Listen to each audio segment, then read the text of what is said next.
ওই তো যেন তেন প্রকারে ক্ষমতায় থাকা অথবা নির্বাচনের বাইরে থাকা কোনোটাই গণতন্ত্রের জন্য শুভ নয়। এবং রুহুল ভাই যে কথাটি বলছেন আমি একমত যে আমি শেষ করবো আলোচনা। সোহরাব হাসান, সর্বশেষ যে যে কথাটা আপনাকে জানতে চাই সেটা হলো যে এরকম তো চলছেই। এখন যেমন নির্বাচন কমিশনের কথা বলে রেফারি নির্বাচন সে তো অবশ্যই বলেছে রেফারি কখন কোন বাঁশি বাজায় সেটা তো একটা প্রশ্ন থাকেই, কিন্তু এই সমাধানের রেফারি কই পাবো আমরা?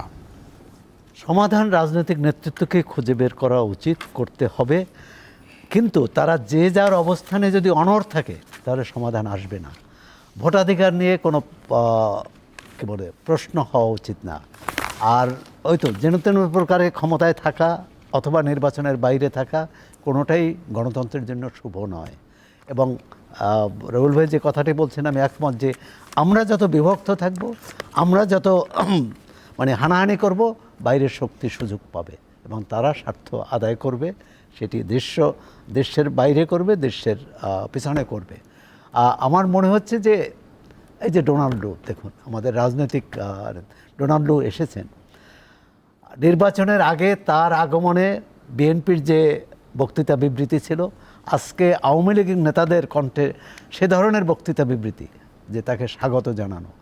আর বিএনপি কিন্তু বলছেন যে আমরা বিদেশি শক্তির তখন কিন্তু আমরা হচ্ছে লু তার ব্যক্তিগত এজেন্ডা নিয়ে এসেছে, ব্যক্তিগত এজেন্ডা নিয়ে আসতে পারে, তার দেশের এজেন্ডা থাকবেই, দ্বিপক্ষীয় বিষয়। এবং বাংলাদেশ একটা ভালো অবস্থানে ছিল যে ভূ রাজনীতিতে একটা ভারসাম্যপূর্ণ অবস্থানে, সেটি যদি ভারসাম্যটা হারিয়ে ফেলে কোনো পক্ষে যায় তাহলে কিন্তু আমাদের বিপদ আরও বাড়বে। সুতরাং এবং সেই আওয়ামী লীগের সময় বিপদ বাড়লে আওয়ামী লীগ দায়ী হবে, আওয়ামী লীগ যখন ভবিষ্যতে বিপদ হলে তারা দায়ী হবে। একটা জায়গায় আসা উচিত, না হলে আপনি যে বলেন দেখেন জনগণের সংকট নিয়ে কোনো কথা নেই, এখন বিদ্যুৎ সংকট নিয়ে কথা নেই, ডলার সংকট নিয়ে কথা নেই, এই বেকারত্ব নিয়ে কথা নেই। কথা হচ্ছে আওয়ামী লীগ বলছে যে বিএনপি দেশ ধ্বংস করে দিচ্ছে, বিএনপি বলছে আওয়ামী লীগ ধ্বংস করে দিচ্ছে।